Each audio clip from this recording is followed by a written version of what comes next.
Hello friends, today we gonna look some really interesting questions out let, where and const, and also we will see that how questions can be made tricky by using the concept of closures into where, let and const. So without wasting time, let's get started. So in the last class I have given you a homework question, this one. And if you have not seen the last class, you can pause this video and just think of the output of this question, and then you can restart the video. So I hope you have thought of the solution. So basically you see that here where a equals to 10, let a equals to 20, let a equals to 30, and where a equals to 50. So these let are block scoped.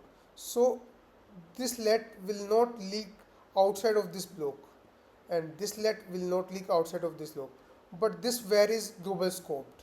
So we know that where is not block scope, it is function scope. So it will leak outside of this block.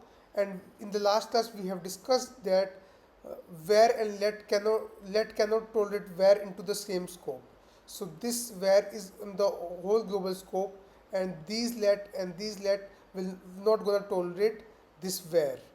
So it will give error in this line. So let us run this code and see the output.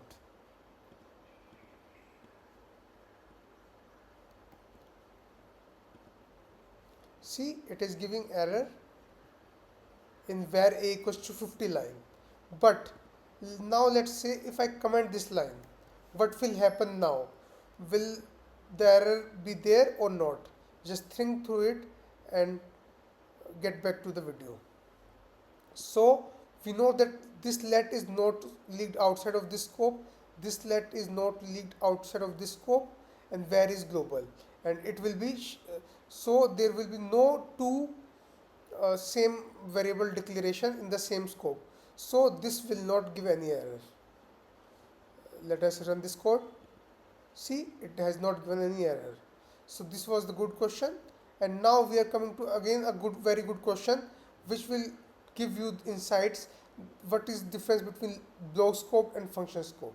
So now if I uncomment this line in this example 6, uh, what will be the output of this solution? Just tell me. I hope you have thought of the solution. So basically, you know that where is function scoped. So it will not be leaked outside of this function, and there will be no two declaration in the same scope. So it will not give any error. Let us run this code. See, it has not given any error. But if we uncomment this line, line number 2, and now we know that let is block scoped. So is it a function scope as well or not? So think of the solution and tell me whether this line will give error or not. I hope you have thought of the solution. So you so we know that let is block scoped, and function scope is also a kind of block scoped because it involves these two brackets. So this let will not be leaked outside this function as well, and it will not give any error. I'll just run this code.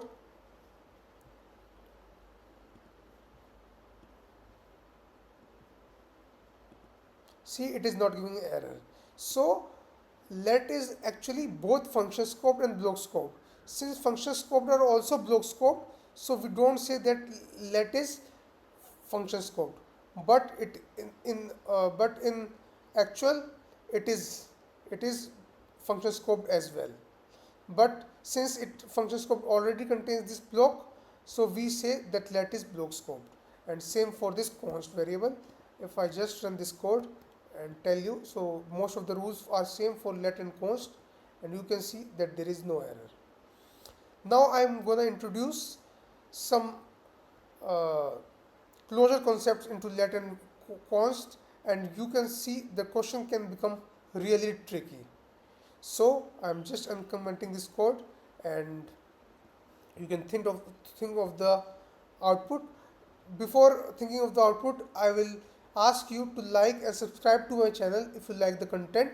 I'm really working hard in formation of these questions and solutions. If you like this content, uh, please like the video and share it with the people who are preparing for interview of JavaScript. And if you want some concepts to be taught in the next class, you can just comment down in the comment section below. So now think of the solution example number 9, and just uh, I'll pause this video and think of the solution.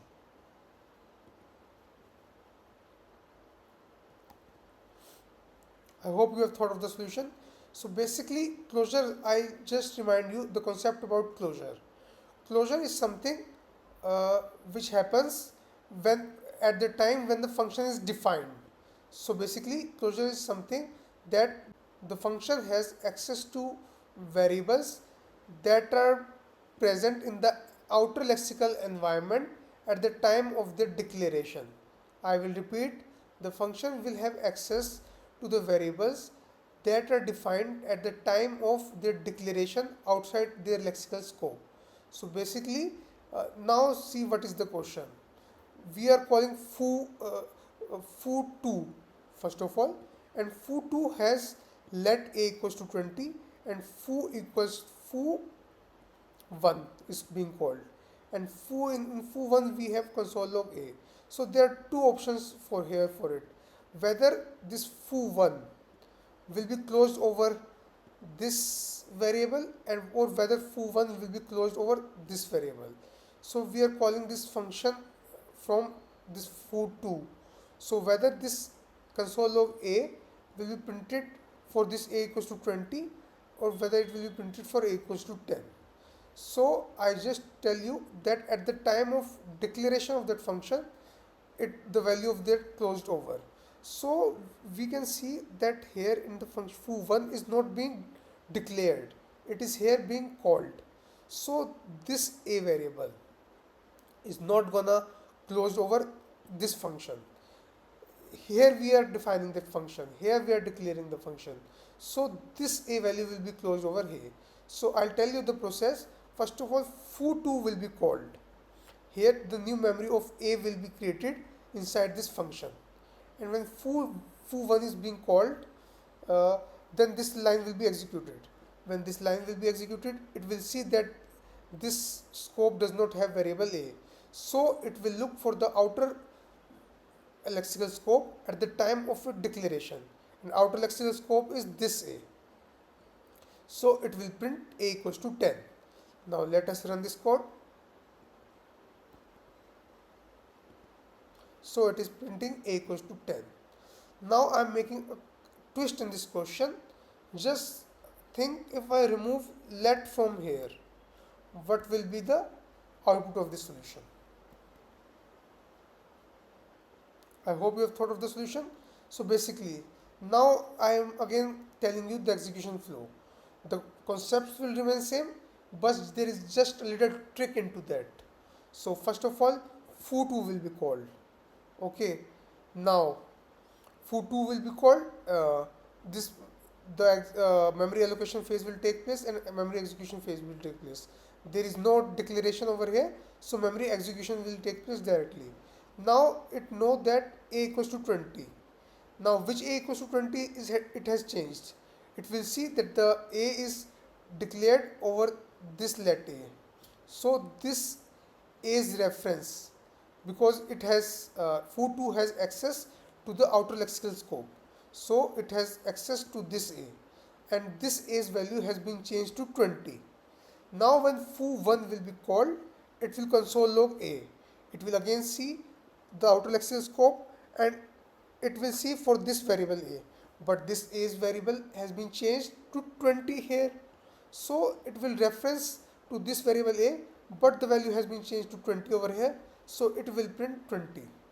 I'll run this code and just you can see what is the output. So it is printing 20. So this was a complete tricky question. If you have any difficulty in understanding, rewatch back the video for some seconds and rewatch the video. Now I'll do the same thing with the where. We know that where is global scoped. So just tell me what will be the output of this function.